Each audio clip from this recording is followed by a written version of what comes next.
കേരളത്തിലെ സ്ത്രീകൾക്ക് വലിയ പ്രതീക്ഷ നൽകുന്ന സ്ത്രീ സുരക്ഷാ കുടിശ്ശിക പദ്ധതിയെക്കുറിച്ചുള്ള ഇന്നത്തെ ഏറ്റവും പുതിയ അപ്ഡേറ്റ്സുകളുമായി വീണ്ടും ഒരു പുതിയ വീഡിയോയിലേക്ക് എല്ലാവർക്കും സ്വാഗതം. കഴിഞ്ഞ കുറച്ച് ദിവസങ്ങളിലായി സോഷ്യൽ മീഡിയയിലും യൂട്യൂബ് ചാനലുകളിലും ഈ പദ്ധതിയെക്കുറിച്ചുള്ള വാർത്തകൾ വ്യാപകമായി പ്രചരിക്കുന്ന സാഹചര്യത്തിലാണ് ഇന്ന് നമുക്ക് ലഭ്യമായ ഏറ്റവും പുതിയ വിവരങ്ങൾ വളരെ വിശദമായി പരിശോധിക്കാൻ പോകുന്നത്. ഇപ്പോൾ സംസ്ഥാനത്തെ പല ഭാഗങ്ങളിലും സ്ത്രീകൾ സാമ്പത്തികമായി വലിയ പ്രതിസന്ധികളിലൂടെ കടന്നുപോകുന്ന സാഹചര്യമാണ്. കുടുംബ ചെലവുകൾ, കുട്ടികളുടെ വിദ്യാഭ്യാസ, ചികിത്സാ ചെലവുകൾ, ദിവസേന ഉയരുന്ന വിലക്കയറ്റം എന്നിവ കാരണം സാധാരണ കുടുംബങ്ങളിൽ ജീവിക്കുന്ന സ്ത്രീകൾക്ക് വലിയ സാമ്പത്തിക സമ്മർദ്ദമാണ് അനുഭവിക്കേണ്ടി വരുന്നത്. പ്രത്യേകിച്ച് കുടുംബത്തിന്റെ മുഴുവൻ ഉത്തരവാദിത്വവും ഏറ്റെടുത്ത് ജീവിക്കുന്ന വിധവകൾക്കും ഒറ്റയ്ക്ക് കുട്ടികളെ വളർത്തുന്ന അമ്മമാർക്കും ഇത് കൂടുതൽ ബുദ്ധിമുട്ടാകാറുണ്ട്. ഈ സാഹചര്യത്തിലാണ് സ്ത്രീകൾക്ക് സാമ്പത്തിക സുരക്ഷ ഉറപ്പാക്കാൻ സർക്കാർ പുതിയ രീതിയിലുള്ള ധനസഹായ പദ്ധതികൾക്ക് പ്രാധാന്യം നൽകുന്നുവെന്ന റിപ്പോർട്ടുകൾ പുറത്തുവരുന്നത്. ഇപ്പോൾ ലഭിക്കുന്ന പ്രധാന വിവരങ്ങൾ പ്രകാരം സ്ത്രീ സുരക്ഷാ സഹായ പദ്ധതിയുമായി ബന്ധപ്പെട്ട വിവിധ നിർദ്ദേശങ്ങൾ വീണ്ടും ചർച്ചയിലാണെന്നാണ് അറിയുന്നത്. സാമൂഹ്യ സുരക്ഷാ മേഖലയുമായി ബന്ധപ്പെട്ട വകുപ്പുകൾ സംസ്ഥാനത്തെ അർഹരായ സ്ത്രീകളുടെ വിവരശേഖരണം ശക്തമാക്കിയിട്ടുണ്ടെന്നും ചില പ്രാദേശിക തല ചർച്ചകൾ പുരോഗമിക്കുന്നുവെന്നാണ് റിപ്പോർട്ടുകൾ സൂചിപ്പിക്കുന്നത്. ഇതുമായി ബന്ധപ്പെട്ട് നിരവധി പേർക്ക് ഇപ്പോൾ വലിയ പ്രതീക്ഷയാണ് ഉണ്ടാകുന്നത്. കാരണം മുൻകാലങ്ങളിൽ പല പദ്ധതികളിലും അപേക്ഷ നൽകിയിട്ടും ആനുകൂല്യം ലഭിക്കാതെ പോയ സ്ത്രീകൾ ഇപ്പോൾ പുതിയ സഹായ പദ്ധതികളിലേക്ക് കൂടുതൽ ശ്രദ്ധ തിരിക്കുകയാണ്. ഇതിനിടെ സോഷ്യൽ മീഡിയയിൽ ഏറ്റവും കൂടുതൽ പ്രചരിക്കുന്ന വാർത്ത എന്താണെന്ന് പറഞ്ഞാൽ BPL കുടുംബങ്ങളിൽപ്പെട്ട സ്ത്രീകൾക്ക് പ്രതിമാസം 1000 രൂപ മുതൽ 2000 വരെ സഹായം ലഭിക്കാമെന്ന വിവരങ്ങളാണ്. എന്നാൽ ഇവിടെ വളരെ പ്രധാനപ്പെട്ട ഒരു കാര്യം മനസ്സിലാക്കണം. സർക്കാർ ഔദ്യോഗിക വിജ്ഞാപനം പുറത്തിറക്കുന്നതിന് മുമ്പ് പ്രചരിക്കുന്ന വിവരങ്ങളെല്ലാം അന്തിമ സത്യമായി കരുതാൻ പാടില്ല. ഇപ്പോൾ ജനങ്ങൾക്കിടയിൽ ഉയരുന്ന പ്രധാന സംശയം ആർക്കെല്ലാം ഈ പദ്ധതിയുടെ ആനുകൂല്യം ലഭിക്കാമെന്നതാണ്. ഇപ്പോഴത്തെ ചർച്ചകൾ പ്രകാരം സാമ്പത്തികമായി പിന്നോക്കം നിൽക്കുന്ന സ്ത്രീകൾക്ക് മുൻഗണന ലഭിക്കാനാണ് സാധ്യത.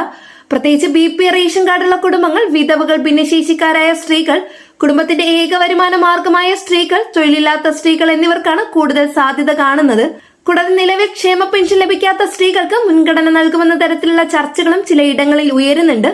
എന്നാൽ ഇതെല്ലാം ഔദ്യോഗിക പട്ടിക പ്രസിദ്ധീകരിച്ചാൽ മാത്രമേ വ്യക്തത വരൂ. ഇപ്പോൾ അപേക്ഷ നടപടികളെ കുറിച്ച് വലിയ രീതിയിൽ ചർച്ചകൾ നടക്കുകയാണ്. കഴിഞ്ഞ ദിവസങ്ങളിൽ നിരവധി ആളുകൾ അക്ഷയ കേന്ദ്രത്തിലെത്തി സ്ത്രീ സുരക്ഷാ പദ്ധതി അപേക്ഷ തുടങ്ങിയെന്ന് അന്വേഷിച്ചതായി റിപ്പോർട്ടുകൾ പുറത്തുവരുന്നു. ചില സ്ഥലങ്ങളിൽ ആളുകൾ തെറ്റായ വാർത്തകൾ വിശ്വസിച്ച് രേഖകൾ സമർപ്പിക്കാൻ ശ്രമിക്കുകയും ചെയ്തിട്ടുണ്ട്. എന്നാൽ നിലവിൽ ഔദ്യോഗികമായി അപേക്ഷ സ്വീകരിക്കുന്നതായി സർക്കാർ അറിയിച്ചില്ലെന്ന കാര്യവും ശ്രദ്ധിക്കണം.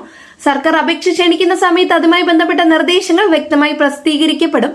സാധാരണ ഇത്തരം പദ്ധതികൾ അപേക്ഷ നൽകുമ്പോൾ Aadhaar card, ration card, bank passbook, വരുമാന സർട്ടിഫിക്കറ്റ്, ഫോൺ നമ്പർ, ഫോട്ടോ തുടങ്ങിയ രേഖകൾ ആവശ്യമായി വരാറുണ്ട്. അതിനാൽ ഈ രേഖകളെല്ലാം തയ്യാറാക്കി വെക്കുന്നത് നല്ലതായിരിക്കും. ഇപ്പോൾ പലരും ചോദിക്കുന്ന മറ്റൊരു ചോദ്യം ഇതാണ്: കുടിശ്ശിക തുക ലഭിക്കുമോ എന്നതാണ്.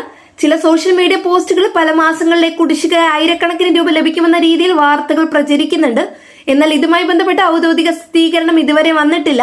മുൻകാലങ്ങളിൽ ചില സാമൂഹ്യ സുരക്ഷാ പെൻഷൻ പദ്ധതികൾ കുടിശ്ശിക തുക ഒരുമിച്ച് വിതരണം ചെയ്ത അനുഭവങ്ങൾ ഉണ്ടായതിനാലാണ് ആളുകൾക്ക് ഇപ്പോൾ പ്രതീക്ഷ ഉയരുന്നത്. പക്ഷേ സ്ത്രീ സുരക്ഷാ പദ്ധതിയുമായി ബന്ധപ്പെട്ട അത്തരത്തിലുള്ള ഔദ്യോഗിക തീരുമാനം ഇപ്പോൾ നിലവിൽ വന്നിട്ടില്ല.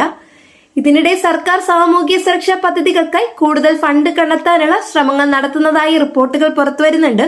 സംസ്ഥാനത്തിന്റെ സാമ്പത്തിക സാഹചര്യം വെല്ലുവിളികൾ നേരിടുന്നുണ്ടെങ്കിലും സാധാരണ ജനങ്ങളുടെ ക്ഷേമ പദ്ധതികൾ നിർത്താതെ മുന്നോട്ട് കൊണ്ടുപോകാനാണ് ശ്രമമെന്ന സൂചനകൾ ലഭിക്കുന്നുണ്ട്. പ്രത്യേകിച്ച് സ്ത്രീകളുടെ സാമ്പത്തിക സുരക്ഷയും കുടുംബങ്ങളുടെ സ്ഥിരതയും ഉറപ്പാക്കുക എന്നതാണ് ഇത്തരം പദ്ധതികളുടെ പ്രധാന ലക്ഷ്യം.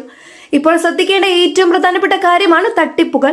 കഴിഞ്ഞ ദിവസങ്ങളിൽ നിരവധി ആളുകൾ സ്ത്രീ സുരക്ഷാ പദ്ധതിയിൽ പേര് ചേർക്കാൻ ഇവിടെ ക്ലിക്ക് ചെയ്യൂ, 5000 രൂപ ഉടൻ അക്കൗണ്ടിൽ ലഭിക്കും, OTP നൽകൂ എന്നിങ്ങനെ വ്യാജ സന്ദേശം ലഭിക്കുന്നതായി പരാതികൾ ഉയർന്നിട്ടുണ്ട്.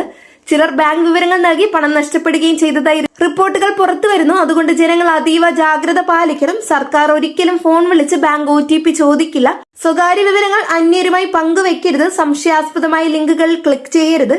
ഇപ്പോൾ ഗ്രാമപ്രദേശങ്ങളിൽ ജീവിക്കുന്ന നിരവധി സ്ത്രീകൾ ഈ പദ്ധതിയെ വലിയ പ്രതീക്ഷയോടെയാണ് കാണുന്നത്. കാരണം കുടുംബ ചെലവുകൾ കൈകാര്യം ചെയ്യാൻ പലപ്പോഴും സ്ത്രീകൾക്ക് സ്വന്തമായി വരുമാന മാർഗം ഇല്ലാത്ത അവസ്ഥയാണ്. ചെറിയൊരു സർക്കാർ സഹായം പോലും മരുന്ന് വാങ്ങാനും കുട്ടികളുടെ പഠന ചെലവ് നിറവേറ്റാനൊക്കെ ചിലവുകൾ നിയന്ത്രിക്കാനും സഹായകരമാകും. അതുകൊണ്ട് തന്നെ സ്ത്രീകളുടെ സുരക്ഷയും സാമ്പത്തിക സ്ഥിരതയും ഉറപ്പാക്കുന്ന പദ്ധതികൾ സമൂഹത്തിൽ വലിയ മാറ്റങ്ങൾ സൃഷ്ടിക്കാൻ കഴിയും. അതേസമയം ചിലർ ഇപ്പോൾ രാഷ്ട്രീയപരമായ ചർച്ചകളുമായി ഈ പദ്ധതിയെ ബന്ധപ്പെടുത്തി സംസാരിക്കുന്നതും കാണാം. എന്നാൽ ജനങ്ങൾ രാഷ്ട്രീയ വാദപ്രതിവാദങ്ങളിൽ പെടാതെ ഔദ്യോഗിക അറിയിപ്പുകളെ അടിസ്ഥാനമാക്കി മാത്രം കാര്യങ്ങൾ മനസ്സിലാക്കണം. സർക്കാർ പ്രഖ്യാപനം വന്നാൽ അർഹരായ എല്ലാവർക്കും അപേക്ഷിക്കാനുള്ള അവസരം ലഭിക്കുമെന്ന് പ്രതീക്ഷിക്കാം. ഇപ്പോൾ ഏറ്റവും പുതിയ അപ്ഡേറ്റ് ആയി ലഭിക്കുന്ന വിവരങ്ങൾ പ്രകാരം വരാനിരിക്കുന്ന ദിവസങ്ങളിൽ സ്ത്രീക്ഷേമ പദ്ധതികളുമായി ബന്ധപ്പെട്ട ചില പ്രധാന അറിയിപ്പുകൾ ഉണ്ടാകുമെന്ന സൂചനകളാണ് ചില മാധ്യമങ്ങൾ റിപ്പോർട്ട് ചെയ്യുന്നത്. പ്രത്യേകിച്ച് സാമൂഹ്യ സുരക്ഷാ സഹായ പദ്ധതികളുടെ പുനർസംഘടനയും പുതിയ ഗുണഭോക്തൃ പട്ടികകളും സംബന്ധിച്ച് ചർച്ചകൾ തുടരുന്നതായി പറയപ്പെടുന്നു. അതുകൊണ്ട് അടുത്ത ദിവസങ്ങളിൽ ഔദ്യോഗിക അറിയിപ്പുകൾ ശ്രദ്ധിക്കുന്നത് വളരെ പ്രധാനമാണ്. അതിനാൽ ഈ വീഡിയോ കാണുന്ന എല്ലാ സ്ത്രീകളും കുടുംബങ്ങളും ഒരു കാര്യമാണ് ഓർക്കേണ്ടത്: വ്യാജ വാർത്തകൾ വിശ്വസിക്കരുത്. ഔദ്യോഗിക വിവരങ്ങൾ മാത്രം പിന്തുടരുക.